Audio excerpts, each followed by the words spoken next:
He knocked over a small figurine on the table without thinking much about it. Right after that, he heard a loud thud outside the door. Curious and a little uneasy, he stepped out to see what happened. What he found left him stunned. At the exact moment the figurine hit the floor, his best friend collapsed without any warning. His friend was gone before anyone realized what was happening. Grief followed him through the funeral, but as soon as he walked out of the chapel, a few careless kids started teasing him. Hey buddy, where's Snow White? At only 4 feet 5, Finn was used to strange looks wherever he went. Even a simple trip to the grocery store meant hearing whispers behind his back. He had learned to live with the jokes, but they still stung every now and then. Beyond the laughs, his height brought real challenges. When he went to pay at the counter, cashiers often failed to notice he was standing right in front of them. Sorry.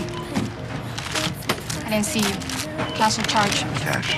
The words were polite, but the smile on the cashier's face told a different story. Despite all the ridicule he faced, Finn almost never lost his temper. He believed the only way to survive was to stay strong inside and tune out the noise around him. Still, losing his best friend left a deep scar. Not long after the funeral, a lawyer reached out. He told Finn that his friend owned half an acre of land in New Jersey. There was an old train depot on it, long abandoned and converted into a small home. His friend had left everything to him. Maybe he was tired of the stares and the jokes. Maybe he simply wanted peace. Finn decided to move into the depot. The area was quiet and surrounded by trees. A long stretch of railroad ran through the woods. The house was old, falling apart, and had no electricity or water. But Finn loved it. For the first time in a long while, he felt distance between himself and the people who mocked him. He slept better than he had in years. Early the next morning, he woke up to the sound of a phone ringing. He stepped outside and noticed a food truck parked by the door. The moment Joey heard someone approaching, he poked his head out of the truck. He looked surprised for a second, like most people did, but quickly greeted Finn with warmth and began hyping up his signature coffee. Finn ordered a cup. Maybe Joey had not seen a new face in a long time because he was unusually eager to talk. He handed Finn the coffee and introduced himself. That was how the two met. Later that day, Finn went to the grocery store. A car swerved toward him as the driver talked on the phone, completely unaware of him. Seeing the car drift in his direction, Finn had no choice but to jump into the bushes. The driver, Olivia, saw him fall and rushed over, but as she tried to help him up, she slipped and fell as well. Finn looked like a mess because of her, but he stayed calm. Feeling guilty, Olivia offered him a ride. Finn had seen enough of her driving skills and turned her down right away. When he stepped into the store, the owner stared at him with curiosity while Finn was picking out items. The owner even took out a camera and snapped a picture of the unusual little man. Finn ignored it. He was used to this. After paying for his things, he headed home, only to cross paths with Olivia again. This time she spilled her hot coffee, panicked, and lost control of the wheel. The car wobbled toward Finn once more. He jumped into the bushes again to avoid being hit. Olivia could not understand why something like this kept happening. She rushed over, flustered and apologizing nonstop. I can't. I'm so sorry. Here. Stay. No matter how she explained it, Finn felt like she was doing it on purpose. She offered him another ride. He turned her down again. When Finn finally walked home, Joey's food truck was parked outside. Joey rushed over to say hello. He did not live on the property, but they were close enough to be considered neighbors. Finn declined Joey's invitation to hang out. He enjoyed being alone, but soon he noticed a little girl following behind him. She was only slightly taller than he was. Her skin was dark and she was often picked on by other kids. To her, Finn looked like someone her age, but when he turned around, his adult face scared her so much that she ran off. Finn simply smiled. He had seen too many judgmental eyes to be bothered by a child's curiosity. That night, someone knocked on his door. Finn was surprised. He could not imagine who would come all the way out here. When he opened the door, it was Olivia. You're safe. No car. Her small joke broke the tension between them. She had brought him a housewarming gift, a bottle of wine, trying to make conversation. She wandered around the room, even pulled open a drawer. The drawer collapsed under her hand and crashed to the ground, taking her down with it. Finn rushed to help. She sat on the couch, embarrassed, while Finn picked up the books scattered on the floor. Who left you this place? My friend Henry. When did he die? 3 weeks ago. I'm sorry. My son Sam died 2 years ago. Finn froze for a moment. Everyone carried their own grief. Olivia had buried hers deep inside, letting it eat away at her every day. Finn said nothing to comfort her. He knew that sometimes words meant nothing in the face of real tragedy. Maybe because he had also lost someone. He understood her pain. He let Olivia stay the night. The house had only one couch, so Finn slept in the bathtub. The next morning, Olivia woke up and realized she had spent the night at a stranger's home. She grabbed her bag and rushed outside, only to run into Joey. She often came to his truck for coffee, and Joey had been trying to win her heart for a long time. Seeing Olivia walk out of Finn's place set off all sorts of alarms in his mind. He hurried to Finn's door and asked about their relationship. He clearly misunderstood. Just then, a phone started ringing inside the house. Finn realized that Olivia had left her cell phone behind. He had no intention of answering it, but Joey picked it up and handed it to him. A customer walked up to the truck, so Joey went back to work, but not before saying, Hey. You're the man.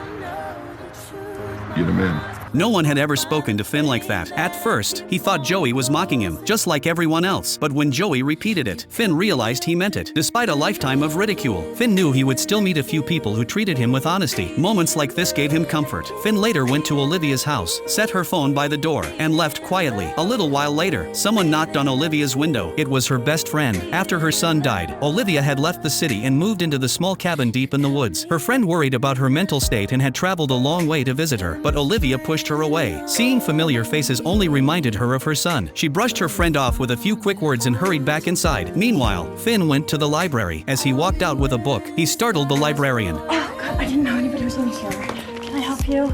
Check this book out. Okay. She meant no harm, but the way she jumped still bruised Finn's pride. He kept a calm face. He had learned to hide his feelings, to borrow a book. He needed a library card. At that moment, he heard a woman's voice behind him. You can put it on mine. Hi. Hi. No thanks. I'll come back. Finn turned her down again. He did not want extra contact with anyone, but that day, when he returned home, he found the book he wanted sitting right at his door. Joey told him Olivia was the one who left it there. Joey felt a little jealous, but more than that, he wanted to be Finn's friend. He invited Finn to grab a cup of coffee together. Once again, Finn refused. Even though Finn treated Joey with cold politeness, Joey greeted him every day before leaving, and every time Joey walked away, Finn felt an unexpected loneliness in his chest. It was not that he did not want friends. He was simply afraid of human nature and the malice people could hide behind a smile. Rejecting others was the only way he knew to protect himself. Finn tried to keep his world closed, but Joey kept breaking in. They did not talk much, yet Joey understood him. So whenever a customer made fun of Finn, Joey got furious. Hey! What? Shut up.